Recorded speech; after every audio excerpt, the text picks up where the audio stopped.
So the other day I was at my house in the evening and I was resting, just kind of hanging out, probably thinking about getting a snack. And I see this news article pop up, and this news article says alarms going off at a industrial building, and first responders are trying to locate the owner because the key in the Knox box is not working. And I immediately was like, oh my gosh, I don't have the right key in my Knox box.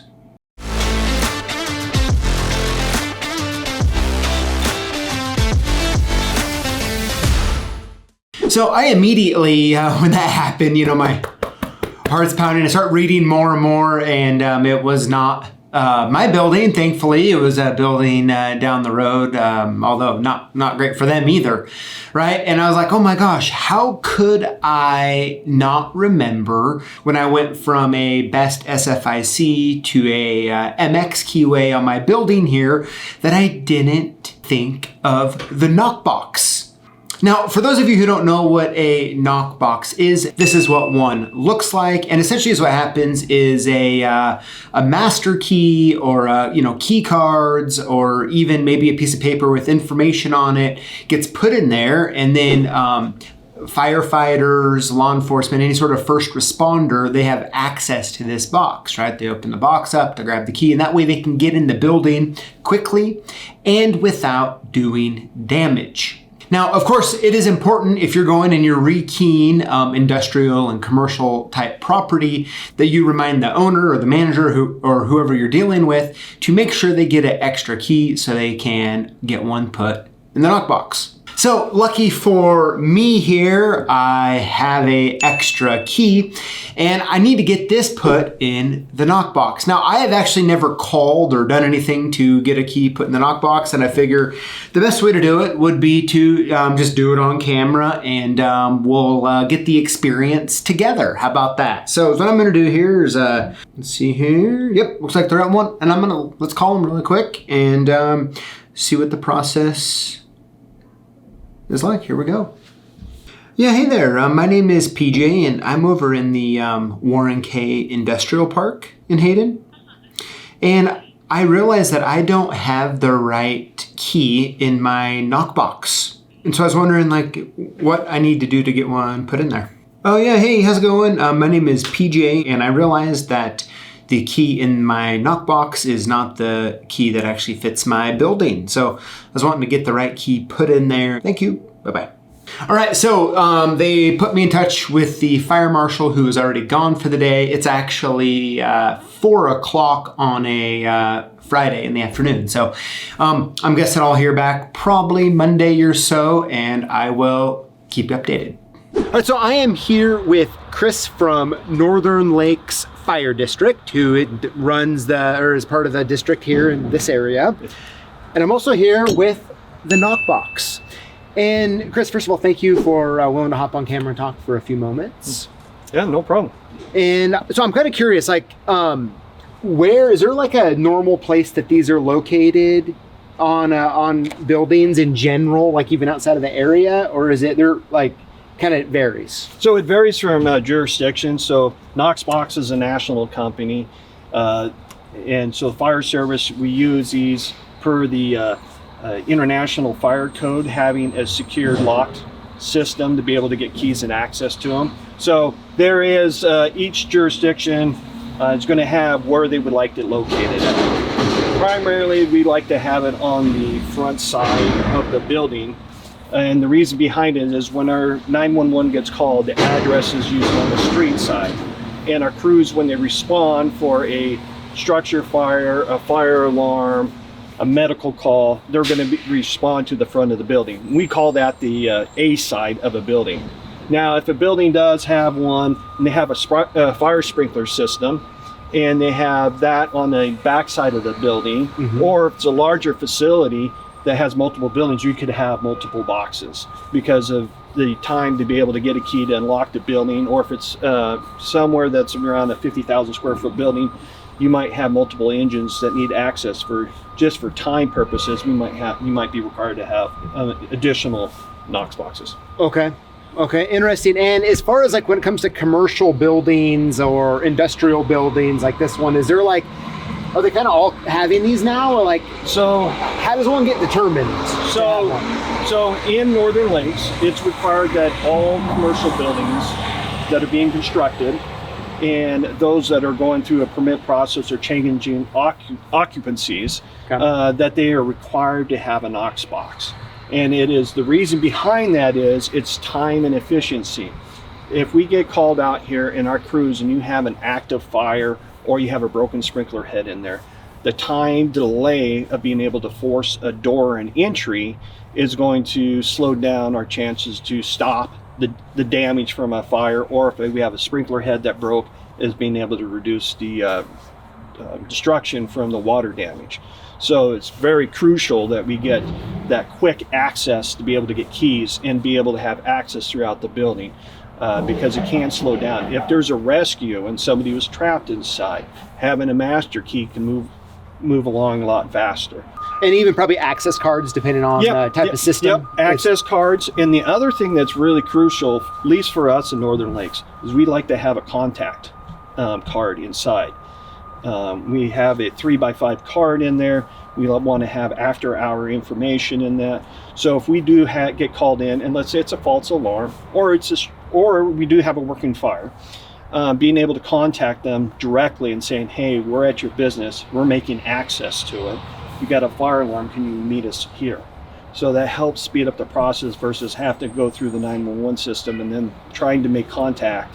And sometimes people are gone on vacation, they might be traveling, employees change. So updating that information is really crucial, at least having a couple backups. If we could really quick, so a lot of the people watching this video are going to be people who work with locks and keys, locksmiths and that sort of thing.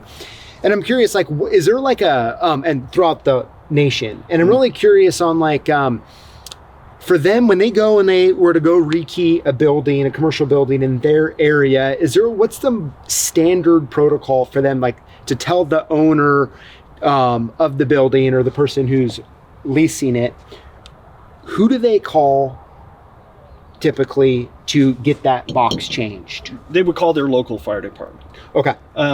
So there is Knox boxes that are, if you see, majority of them are going to be for the fire district. Now you could have Knox boxes now. You'll see a lot of them now with schools because of school security. Is that they'll have another additional box at some places. We don't have any here, but you could have law enforcement could be have a key for certain secure buildings that they use the Knox box. There's other brands out there, but this is primary, the largest manufacturer and it's uniform across the country, and it's UL listed, it's been tested, it's proven, and they're always updating their technology with this. And speaking of, like, does law enforcement have access to this as well? No, they don't. So because we're protecting people's constitutional rights for improper seizures, making sure that if law enforcement has access, we need to have, and they need to get in. If it's emergency and they need to go in there, we're going to be called in if it's life safety, unless it's something law enforcement. They're going to go about other routes to get into a building. Got it. Yeah. Okay. So some places, there could be a city that says you're going to have one on certain types of buildings. Our law enforcement's going to have a box. Okay. So that could be a possibility, but not here in Kootenai County or Hayden. Okay. Well, perfect. So as what I'm hearing is for the people out there doing the rekeying and changing the locks out, you want to make sure the people who are either own the building or are leasing the building, that they're getting extra key or keys, depending on, call your local fire department and make sure you get this updated. Yes. And this also goes to, it's not just commercial buildings. We do have a lot of elderly people that have a residential version of this. It's a little bit smaller. Okay. And the reason behind that is a lot of people, elderly people, will put a hide key here, or they'll go buy a cheap box over here. The problem is that, and they'll put a combination in that. If nobody knows the combination, fire department doesn't know it, or they don't give it to dispatch over the phone because they're unconscious or they fell and they slipped, we still have to break the door down. So we do have quite a few of the residential, and we'll get a lot of them with the elderly community, and they'll have that access in there so that they have it. So if somebody has one in a residential or a house is getting rekeyed, maybe if they have a Knox Box. And so that's something else that we would need to update the key because. Okay. Yeah. You know what? Thanks for bringing that up. Yeah. As you're saying this, I've seen these before. Yeah. I've seen these before. Yeah. So that's great. Yeah. That's some good information. Yeah. Can we open it up Yeah. and let's see what's in there? Well, very cool. Yep. I'm excited.